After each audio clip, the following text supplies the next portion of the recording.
welcome to the Orange County Crosstalk Show. I'm Alex Bolourchi. I'm here at the World Affairs Council of Orange County. Tonight they have the annual holiday dinner celebration, and the keynote speaker is the Excellency Gary Doer, Ambassador of Canada to the United States.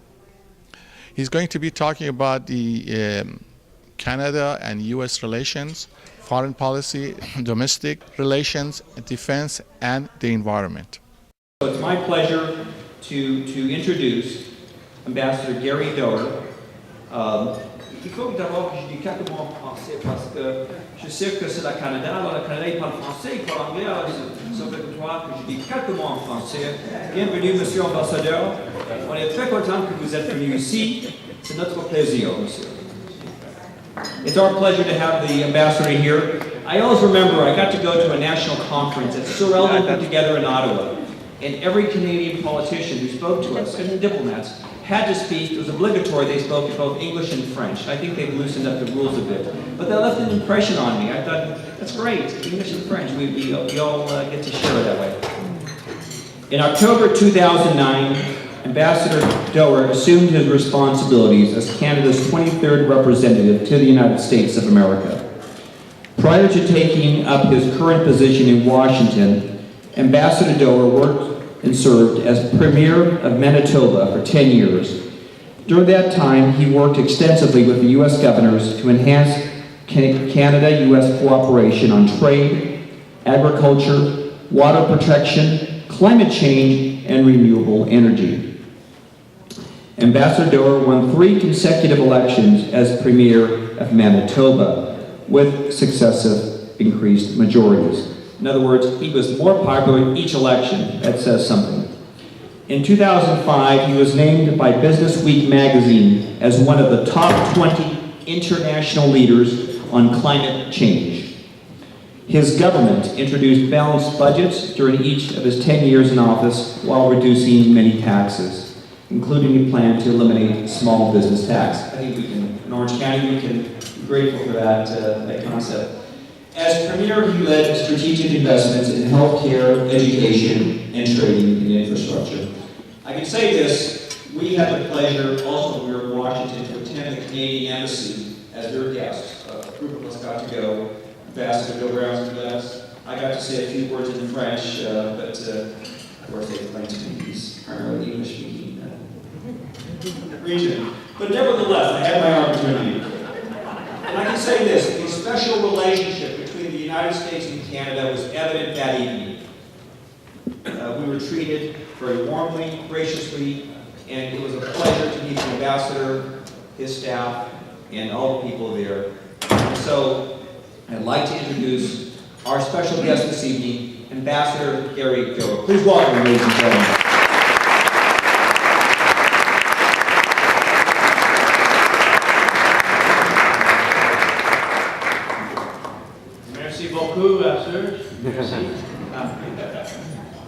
I want to thank you very, very much for inviting me tonight, and we had a wonderful event, as Sir has pointed out, in the Canadian Embassy.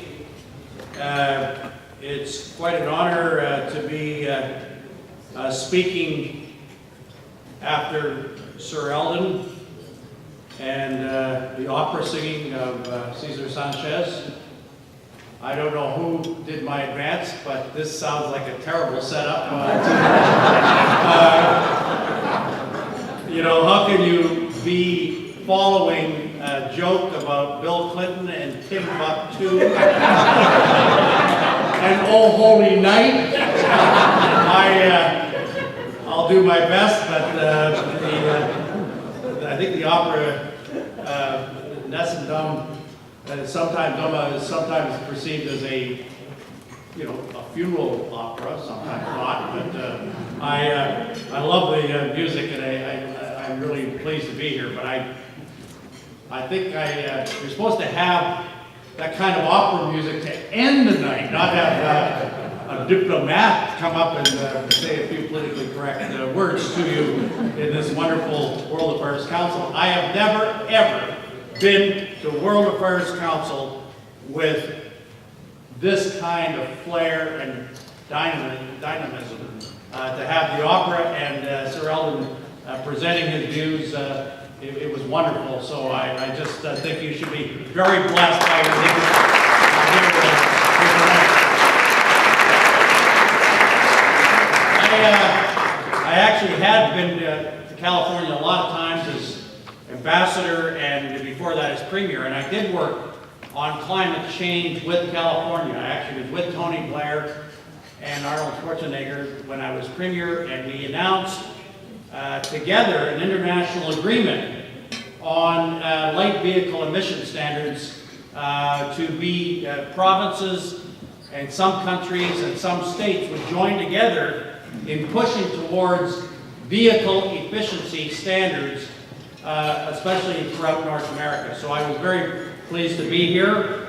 A couple of things I learned from the former governor. If you stand beside him to take a picture, he takes one step forward so he looks taller than you when the picture is produced. And he had the biggest hybrid car I've ever seen in my life.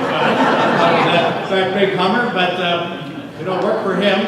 And it was wonderful to make that announcement. I say that because after those announcements in California and in Canada, eventually the first announcement on climate change for our Prime Minister and your President after Copenhagen was to have light vehicle emission standards as the new law in Canada and the United States, which will result in cleaner air and cleaner water, and it actually has the added benefit of selling more cars. All the sales from North American car manufacturers are up because the energy efficiency and the brand developments are all part of that. So I think it's very, very positive. I've had some negative experiences here in California, though. I went to Copenhagen to be part of this new climate change agreement, and somebody from Hollywood went to Copenhagen and said that she had weaned herself completely off of all fossil fuels. And this was kind of an attack on Canadian oil. She had weaned herself completely off of all fossil fuels from Canada, which begs the question, how long is that kayak ride from Malibu to Copenhagen? Did she take the Panama Canal, or did she go through the Northwest Passage? Because I know it is a long way to go without taking an airplane, but I'm not supposed to say that because I'm a diplomat. I'm supposed to be politically correct. That does not fit into anything that Ottawa produced for me to provide for you tonight. So thank you very much for that.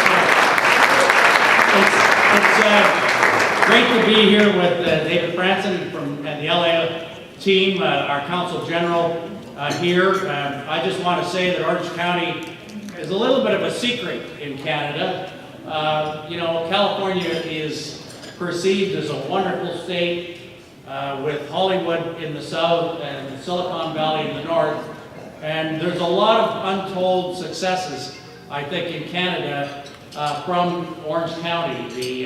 The 3 million people here represent tremendous amounts of investments in R&D and bioscience, biotechnology, biodefense, tremendous hub area for transportation. It will be even greater as a hub as we negotiate the Trans-Pacific Partnership that Canada, United States, and Mexico is being part of with the Pacific Rim.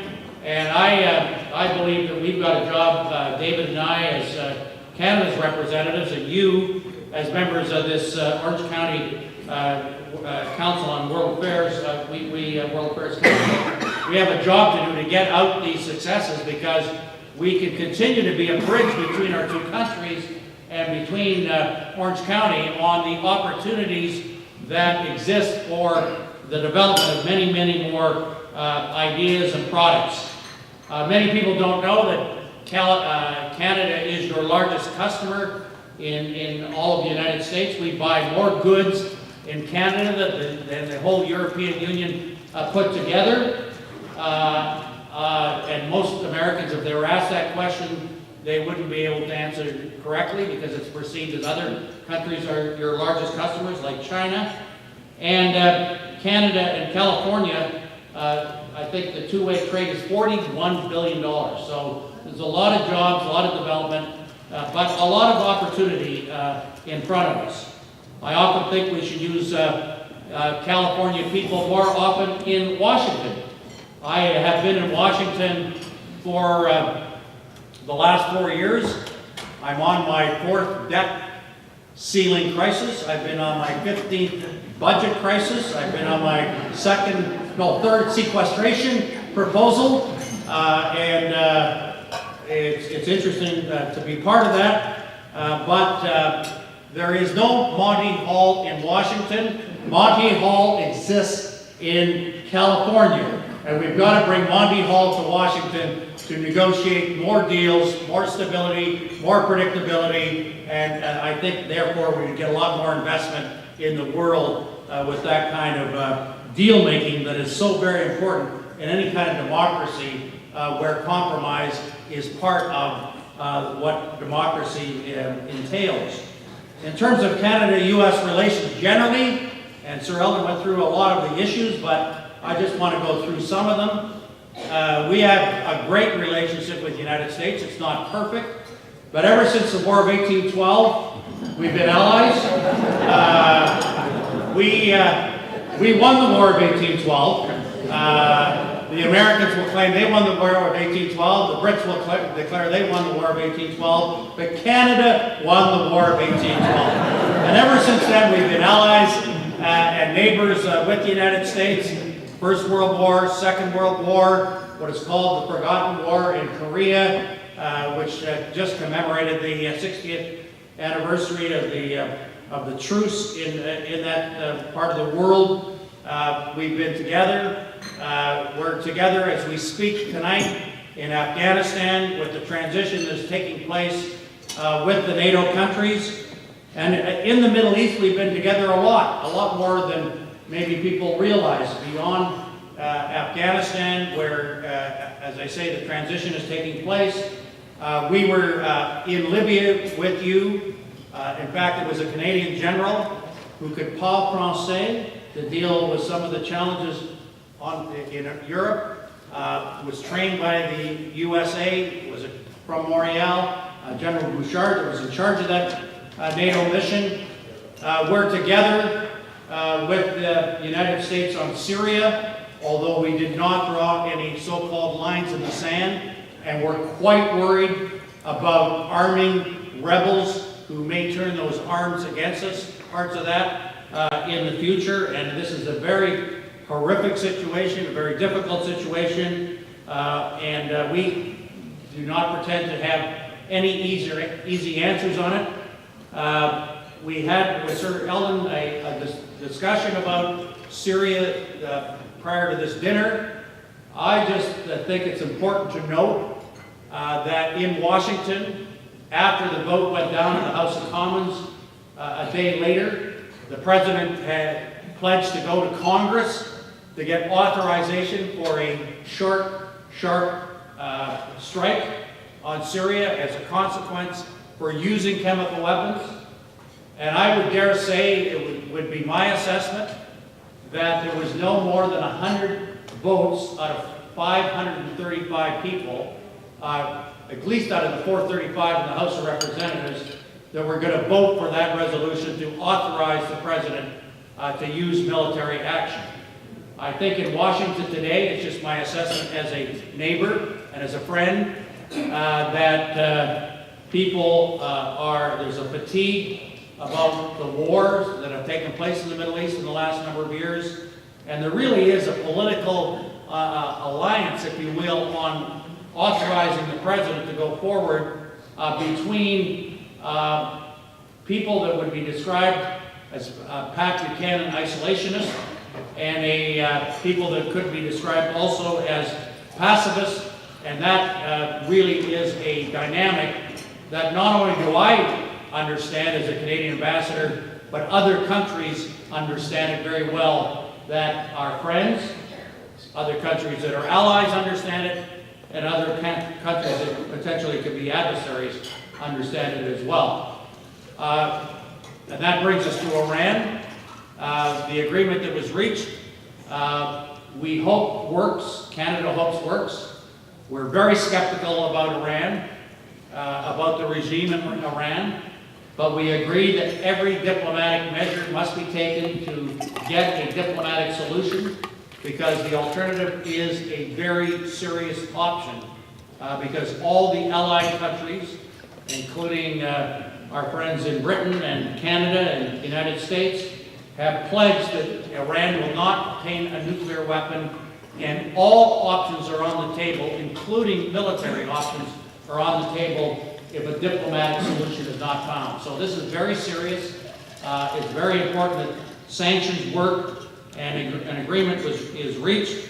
But I want to say that it's very, very important for all of us in this room, all of us that believe in security and safety in this part of the world and in the Middle East have got to work together, and certainly Canada is working shoulder to shoulder with the United States in this regard, as we have in the past. This obviously brings us to energy, because every country